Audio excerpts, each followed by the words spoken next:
Hello my dear students, welcome back to my channel. Today in this video we are going to learn class 10 English chapter Louis Pasteur Conqueror of Disease question and answers. And this is part 2 of this question and answer session. Part 1 was earlier uploaded in my channel and I'll be sharing the question and answers part 1 video link and the chapter explanation in the description box for your convenience. Okay, so let's move on. But students, if you are visiting my video for the first time, do subscribe my channel and hit the bell icon so that you get the notifications of my all the upcoming videos. And also share with your friends. If you like it, hit the like button and do watch the video till end. Okay, so students, let's move on to the question answers. We were discussing about second main comprehension questions. Answer the following questions briefly. Under that, first 12 questions were already discussed in my earlier video. So moving on to 13th question.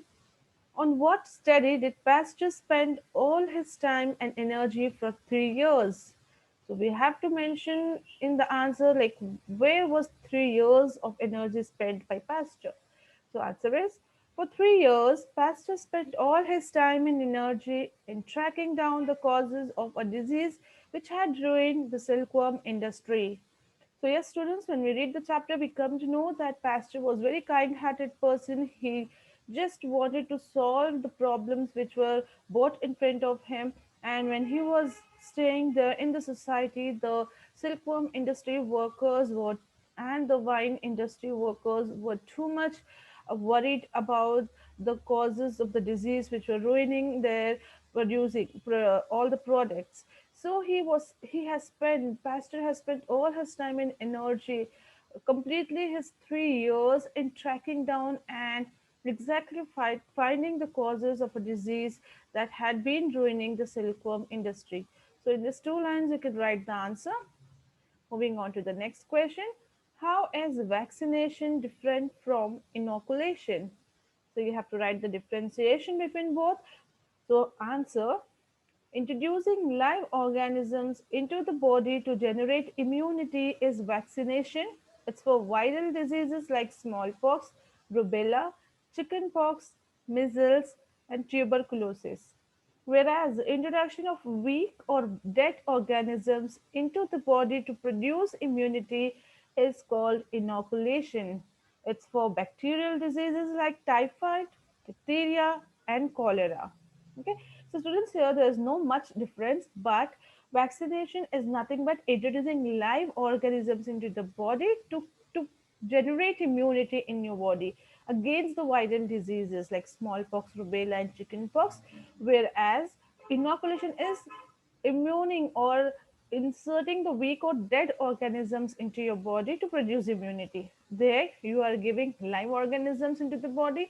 Here, in inoculation, you are introducing weak or dead organisms into a body. Okay, and vaccination is for viral disease, and inoculation is for bacterial disease. So, this difference, if you keep it in your mind, it's more than enough. Moving to next question. What made Pasteur believe that a cow could not have anthrax twice? So when we go across the lesson, we come to know that Pasteur had a belief that a cow could not have anthrax disease twice. So how? What made him think that? So answer is, when Pasteur was trying to discover a cure for a terrible disease called anthrax, he found out that a cow could not have anthrax twice. So he had discovered this while he's experimenting and discovering the cure for the terrible disease called anthrax. During that process, he found out, he studied something, he got to know that anthrax cannot be happened or found in a cow twice. So this is how he believed that. Moving to next question, what made many scientists angry? So this particular answer you'll get it in para 16. So answer is, Pasteur began to wonder whether it would not be possible to make a cow and even a man just little ill with anthrax so that they might not get it again. He thought that this could be done by giving the cows or sheep very weak old germs to make them safe or immune for the future. This idea of giving animals germs made many scientists angry. Okay, Students, so earlier in the question we have seen that Pasteur had come with the uh, discovery like the terrible disease anthrax will not be found in the cow twice. So similarly here he wanted to experiment this. So he was thinking about is it would not be possible to make a cow, even a man, just a little ill. Like, is it not possible? He was thinking, if I try a man or a cow to give a little bit of this germs, or if I give a little bit of germs which will make the cow or a man ill with anthrax, so that in future he will not get it again. So this time he wanted to give a week old germs, and it will be safe on the body, but it will be immune for future. In the future, the man or the cow will not get this disease again. So because of his discovery, he wanted to experiment this. And when he disclosed this to the other scientists, they were very angry with this idea of Pasteur. So you could write the answer in this manner. Okay. So moving on to the next question, students. What is rabies? Now, rabies is a kind of disease. So what is it? Let's see. Answer: rabies is a dangerous disease spread through dog bite and other mammals, caused by a virus that can be transmitted through the saliva to humans, causing madness and convulsions. Okay, so rabies, it is a very dangerous disease. It is spread through dog bite. Usually, when dog bites, we get a disease called rabies, and it's very dangerous. And even other mammals like monkeys and few of the mammals there, animals, if they bite any human, the rabies disease is caused, and it is caused by a virus that is transmitted through the saliva. When they bite, the saliva gets into the human body on or any person, and this causes this disease. And this disease leads to madness and convulsions, a kind of madness and breathlessness. All this happens. So it's a dangerous disease. Okay. Moving on to next question. How was Pasteur a better scientist than Jenner? So, how was Pasteur a better scientist? You have to write that. So, answer is, even though Dr. Jenner had discovered the vaccination against smallpox, he did not really understand about bacteria. But Pasteur had given all his life in the study of bacteria and germs and was able to prove the value of inoculation for different diseases. So when we go through the chapter, we come to know about one more scientist, Dr. Jenner. He had already discovered the vaccination against smallpox, but he did not really understand about the bacteria, about the working of bacteria. But Pasteur, when he gave all his life in the study, in the research of bacteria and germs, and he came through many solutions, that time Pasteur was able to prove the value of inoculation, how they can give old and weak germs and in the body of a cow or a human to be safe from the different diseases. So this is how he was better scientist than Dr. Jenner. Okay. So moving on to next question. How was the very low death rate among the troops during the First World War a great tribute to Pasteur's work? So there's a line, a paragraph in the lesson when you read that Pasteur's work and his experiment on the soldiers who were going to the First World War, they were also inoculated or vaccinated with some of the vaccines before they were going to the war. But this ultimately led to the very low death rate, means it was successful. So how has it proved? That you have to write. So answer is, the very low death rate among the troops during the First World War was a great tribute to Pasteur's works, as the troops going abroad were inoculated against diseases like typhoid and enteric fever, and this led to very low death rate from these illness among the troops even in unhealthy places. Okay, students. So this low death rate among the troops during First World War became a great tribute, a great honor, a great add-on to Pasteur's work.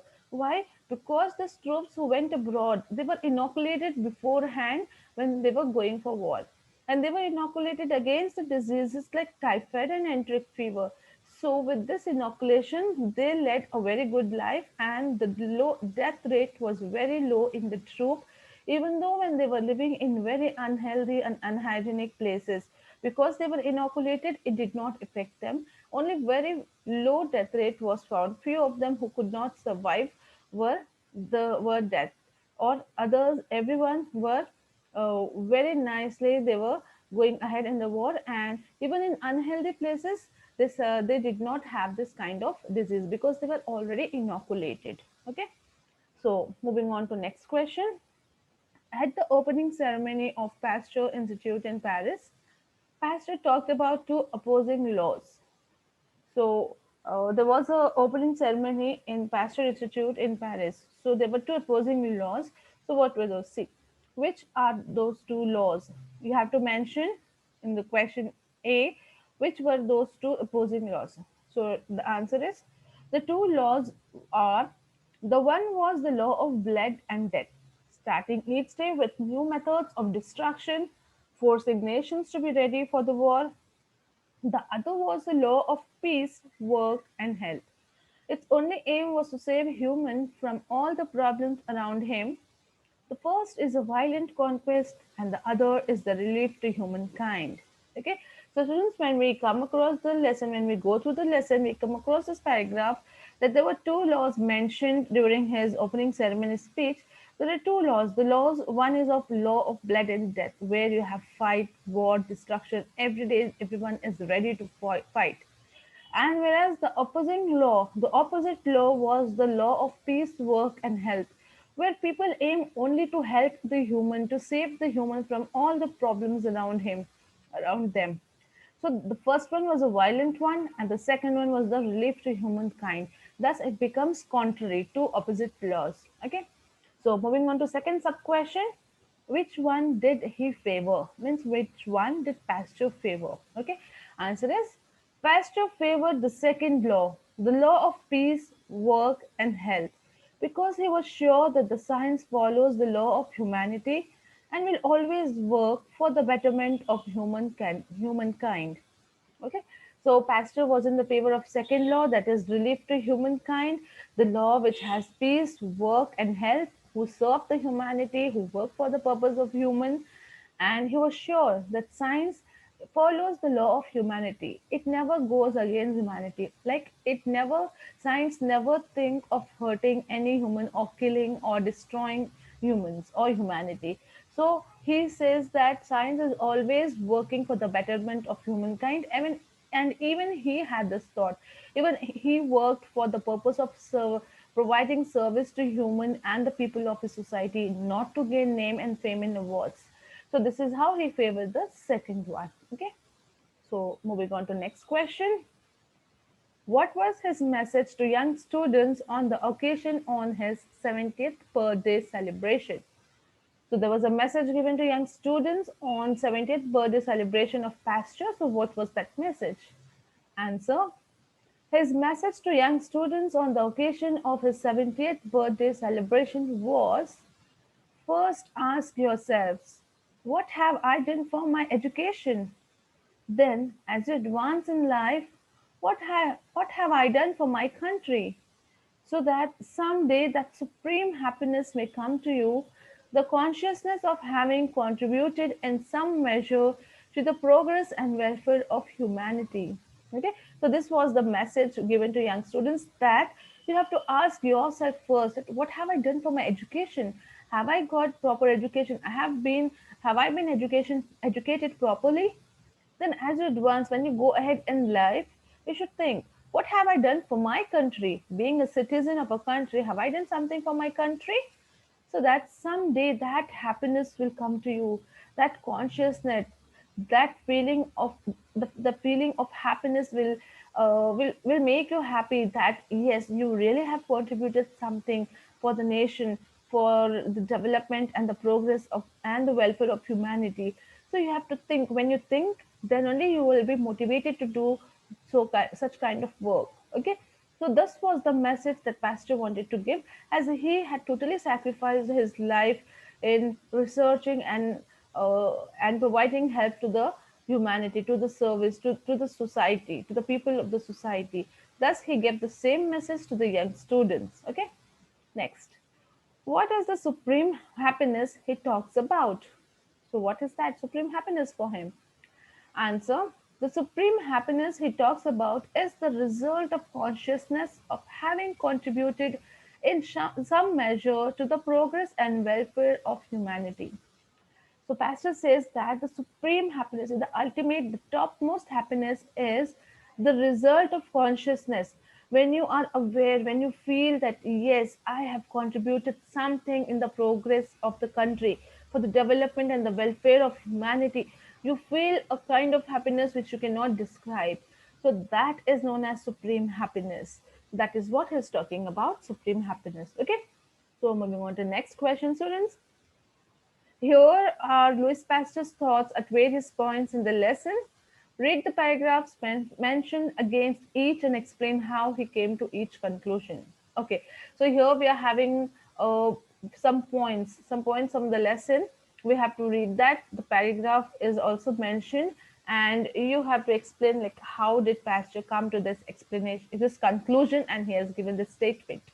Okay, so the first one under that is I am certain that yeast is alive, made up of tiny living cells. So this statement is given in paragraph 7. So how has he proved this? So if we read paragraph 7, we'll get the answer. So answer is here for you. Pasteur learned many things about yeast while he was helping the brewers. He had observed that yeast were alive and were made with tiny living cells. He also observed that when these cells were healthy, the yeast acted well. But if they were weak or diseased, the beer went wrong. Okay, so this to his experiment and his conclusion states gives us the proper reason that why he has given this statement. He had learned many things about yeast while he was helping brewers. Brewers are nothing but no one but the manufacturers or the workers in the beer factories. So when he was helping them, he found out this that the yeast, uh, many things about the yeast. And then there he observed that yeast were alive. Even they were alive and they were made with tiny living cells.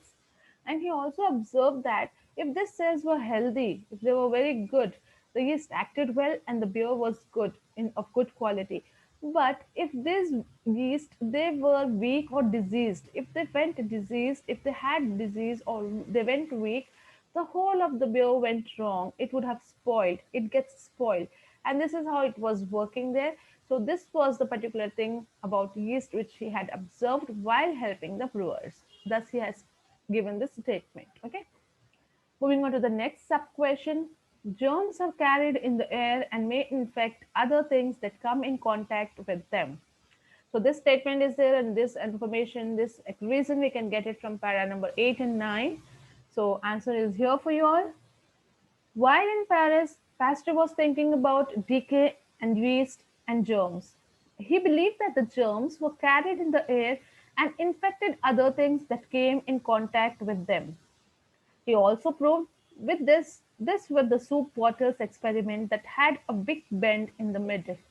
Their soup did not turn bad because there were no parent germs in the soup. It was only when the little soup was split it down the germs entered in with dust and infected it. Okay, when he was in Paris, he was thinking about the yeast and the germs and all, and he believed that these germs they are usually carried in the air and they infect all the other things which come in their contact. And he also proved this with the particular experiment of soup bottles.